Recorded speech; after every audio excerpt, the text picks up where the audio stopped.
നമസ്കാരം. ഇൻഫിനിറ്റ് സ്റ്റോറീസിന്റെ പുതിയൊരു അധ്യായത്തിലേക്ക് എല്ലാവർക്കും സ്വാഗതം. ലോകമെമ്പാടുമുള്ള മലയാളികൾ ഓണത്തെ വരവേൽക്കാനുള്ള ഒരുക്കങ്ങളിലാണ്. ഈ ഒരു സമയത്ത് നമ്മളെല്ലാവരും ഓണം ഒരുക്കാനായിട്ട് സാധനങ്ങൾ വാങ്ങാനും മറ്റും പോകുന്ന ഈ ഒരു സമയത്ത് ഞാൻ ഈ പറയുന്ന ഒരേ ഒരു വസ്തു വീട്ടിൽ വാങ്ങിക്കൊണ്ടുവന്ന് ഈ ഓണത്തിന് ഞാൻ ഈ പറയുന്ന രീതിയിൽ ഒന്ന് ചെയ്യണേ. നിങ്ങളുടെ ജീവിതത്തിലും ഐശ്വര്യവും സമ്പൽ സമൃദ്ധിയും വന്ന് നിറയും. സാക്ഷാൽ മഹാലക്ഷ്മി ദേവി നിങ്ങളുടെ വീട്ടിലേക്ക് പടികൾ കടന്നു വന്ന് ഇരു കൈയും നീട്ടി നിങ്ങളെ അനുഗ്രഹിക്കുന്നതായിരിക്കും. ഏറ്റവും ഐശ്വര്യമുള്ള കാര്യമാണ് നിങ്ങളുടെ വീട് രക്ഷപ്പെടാൻ, നിങ്ങളുടെ ജീവിതം രക്ഷപ്പെടാൻ ഇതിനേക്കാൾ വലിയൊരു ഐശ്വര്യം വേറെ ഇല്ല എന്നുള്ളതാണ്. പലരും ഓണത്തിന് സാധനം വാങ്ങാനൊക്കെ പോകുന്ന സമയത്ത് വിട്ടുപോകുന്ന ഒരു കാര്യമാണ് ഞാൻ ഇന്ന് പറയുന്നത്. അപ്പം അതെന്താണെന്ന് നോക്കാം, ദീർഘിപ്പിക്കുന്നില്ല. ആദ്യമായിട്ട് മനസ്സിലാക്കേണ്ട കാര്യം എന്ന് പറയുന്നത്, ഓണത്തിന് സാധനങ്ങൾ വാങ്ങാൻ പോകുന്ന സമയത്ത് നിങ്ങൾ എന്തൊക്കെ വാങ്ങിയാലും വാങ്ങിയില്ല എന്നുണ്ടെങ്കിലും നിങ്ങൾ നിങ്ങളുടെ വീട്ടിൽ നിലവിളക്കിന് മുന്നിൽ നേദിക്കാനായിട്ട് എന്തെങ്കിലും ഒരു കൂട്ടം വാങ്ങണം എന്നുള്ളതാണ്.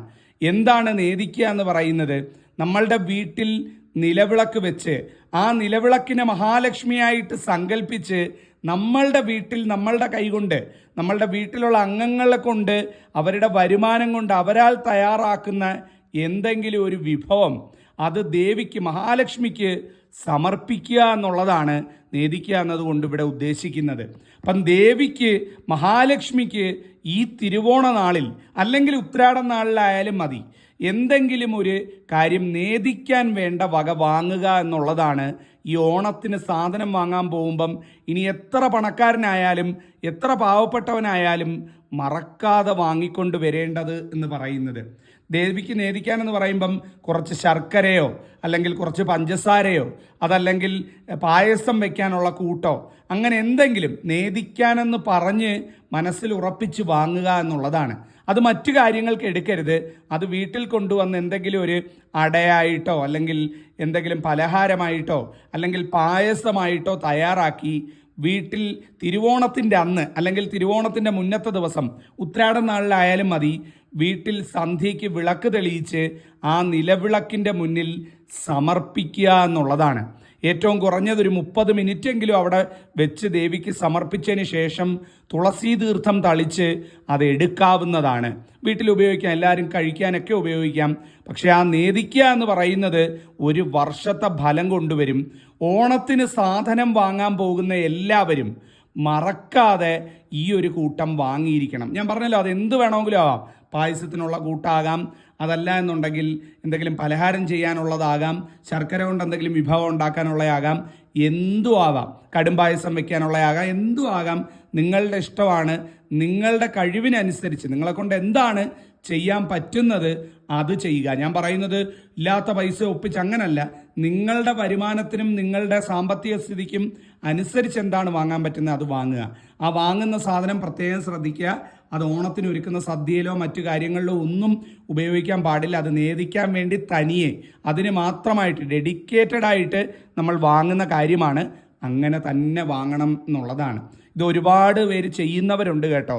ഞാൻ ചെയ്യുന്നവർക്ക് വേണ്ടി പറയുന്നതല്ല, അറിയാത്തവർക്ക് വേണ്ടി പറയുന്നതാണ്. തീർച്ചയായിട്ടും കൊണ്ടുവന്ന് ഈ കൊല്ലം ഒന്ന് ചെയ്തു നോക്കൂ.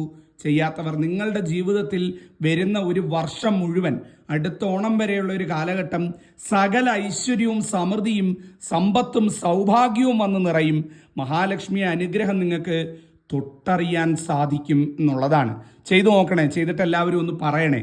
ഇതാണ് പറയാൻ ഉദ്ദേശിച്ച പ്രധാന കാര്യവും ഒന്നാമത്തെ കാര്യവും എന്ന് പറയുന്നത്. ഇതിനോട് കൂടെ 1-2 കാര്യങ്ങൾ കൂടെ ഞാൻ ചേർത്ത് പറയുന്നു. വീട്ടിൽ ഓണക്കോടിയൊക്കെ എടുക്കുന്ന സമയത്ത് ഒരു മഞ്ഞ പട്ട്, അത് ക്ഷേത്ര സ്റ്റാളുകളിൽ നിന്ന് വാങ്ങിയാലും മതി, ഒരു മഞ്ഞ ചെറിയ പട്ട് വാങ്ങിക്കൊണ്ടുവന്ന് വീട്ടിൽ ശ്രീകൃഷ്ണ വിഗ്രഹമുള്ളവരാണെങ്കിൽ ആ ശ്രീകൃഷ്ണ വിഗ്രഹത്തെ ചൂടിക്കുക. ഏറ്റവും ഐശ്വര്യമുള്ള കാര്യമാണ്. നമ്മളുടെ വീട്ടിൽ മക്കൾക്ക് നമ്മൾ ഓണക്കോടി എടുക്കില്ലേ?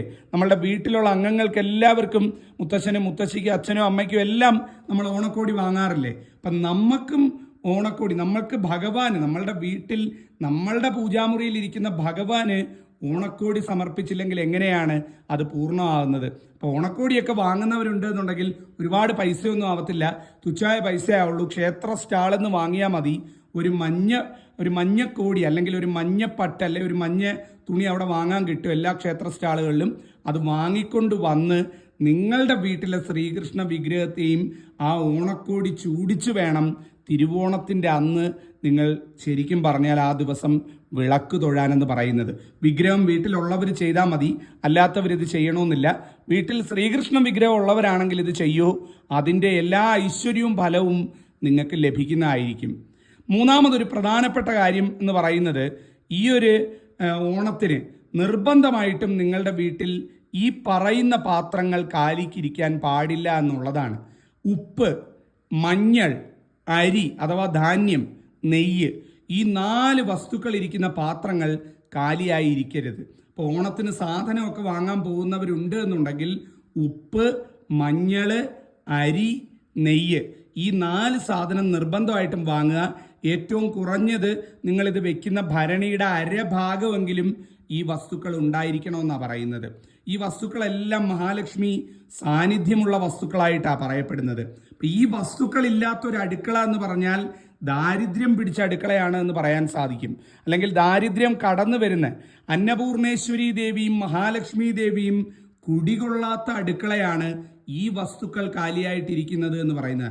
അതുകൊണ്ട് വേറെ ഒന്നും വാങ്ങാൻ പറ്റിയില്ലെങ്കിലും, ഇനി പൈസ ഒന്നുമില്ല, ഒന്നും വാങ്ങാൻ പറ്റുന്നില്ല എന്നുണ്ടെങ്കിലും കുറച്ച് നെയ്യും കുറച്ച് മഞ്ഞളും കുറച്ച് ഉപ്പും കുറച്ച് അരിയും വാങ്ങി ഏറ്റവും കുറഞ്ഞത് ഇത് വെച്ചിരിക്കുന്ന പാത്രത്തിൻ്റെ പകുതിയെങ്കിലും നിറച്ചു വെക്കുക എന്നുള്ളതാണ് ഏറ്റവും പ്രധാനപ്പെട്ട കാര്യം. അതുപോലെ ഈ ഓണത്തിന് സാധനമൊക്കെ വാങ്ങാൻ പോകുമ്പം തുണ്ടൊക്കെ എഴുതുന്ന സമയത്ത് അല്ലെങ്കിൽ സാധനം വാങ്ങാനായിട്ട് പോകുന്ന സമയത്ത് ആദ്യം എടുക്കേണ്ടത് ഉപ്പാണ് കേട്ടോ. ഉപ്പ് മുതൽ കർപ്പൂരം വരെ എന്നാണ് പ്രമാണം. അപ്പോൾ ഉപ്പ് വേണം ആദ്യമായിട്ട് നമ്മൾ ചെല്ലുന്ന മുറയ്ക്ക് ആദ്യമായിട്ട് നമ്മൾ വാങ്ങേണ്ടത്, അല്ലെങ്കിൽ കടയിൽ പറഞ്ഞ് വാങ്ങി വെക്കേണ്ടതെന്ന് പറയുന്ന ഉപ്പാണ്. ഉപ്പ് വാങ്ങിയതിന് ശേഷം വേണം ഓരോന്നായിട്ട് മഞ്ഞൾ, അരി, മറ്റ് സാധനങ്ങൾ വകകൾ ഓരോന്നായിട്ട് പറയാനെന്ന് പറയുന്നത്. അപ്പോൾ ഉപ്പ് മുതൽ കർപ്പൂരം വരെ എന്നുള്ള പ്രമാണം എല്ലാവരും മറക്കാതിരിക്കുക. അതുപോലെ തന്നെ ഈ ഒരു ഓണത്തിന് മുമ്പായിട്ട് വീട്ടിൽ മഹാലക്ഷ്മി ചിത്രം ഇല്ലാത്തവരാരെങ്കിലും ഉണ്ടെങ്കിൽ ഒരെണ്ണം വാങ്ങിക്കൊണ്ടുവരിക. വലിയ മാറ്റം നിങ്ങളുടെ ജീവിതത്തിൽ സംഭവിക്കും. ഞാൻ ഈ ഒരുപാട് കാര്യങ്ങൾ ഈ മഹാലക്ഷ്മിയായിട്ട് ബന്ധപ്പെട്ട, ഞാനൊരു മഹാലക്ഷ്മി ഉപാസകനായതുകൊണ്ടായിരിക്കും മഹാലക്ഷ്മി ദേവിയായിട്ട് ബന്ധപ്പെട്ട കാര്യങ്ങൾ പറയുന്ന സമയത്ത് ഒരുപാട് പേര് പറയും, തിരുമേനി ഞങ്ങളുടെ വീട്ടിൽ ലക്ഷ്മി ചിത്രം ഇല്ല, എന്തോ ചെയ്യും എന്ന് ചോദിക്കാറുണ്ട്. അപ്പം ഞാൻ അവരോടെല്ലാം പറയുന്ന ഒരു കാര്യമാണ്, ഒരു വീടാണെങ്കിൽ ആ വീട്ടിലൊരു മഹാലക്ഷ്മി ചിത്രം ഉണ്ടാകണം. അതില്ല എന്നുണ്ടെങ്കിൽ ആ വീടും പൂജാമുറിയും സമ്പൂർണ്ണമല്ല എന്നുള്ളതാണ്. അതുകൊണ്ട് ഇല്ലാത്തവർ ഈ ഓണത്തിനെങ്കിലും ഒരവസരം എടുത്ത് ഒരു ലക്ഷ്മി ചിത്രം വാങ്ങിക്കൊണ്ടുവന്ന് വിളക്ക് വെക്കുന്നിടത്ത് അല്ലെങ്കിൽ പൂജാമുറി ഉള്ളവരാണ് പൂജാമുറിയിൽ വെക്കുക.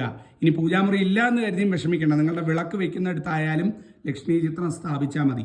ഏറ്റവും ഐശ്വര്യമുള്ള കാര്യമാണ്. അപ്പം ഞാൻ ഈ പറഞ്ഞ കാര്യം ഒന്ന് വിട്ടുപോകാതെ ഈ ഓണത്തിന് ചെയ്യുക. അതിൻ്റെ എല്ലാ ഐശ്വര്യവും നിങ്ങൾക്കുണ്ടാകും. നന്നായി വരും. നന്ദി, നമസ്കാരം.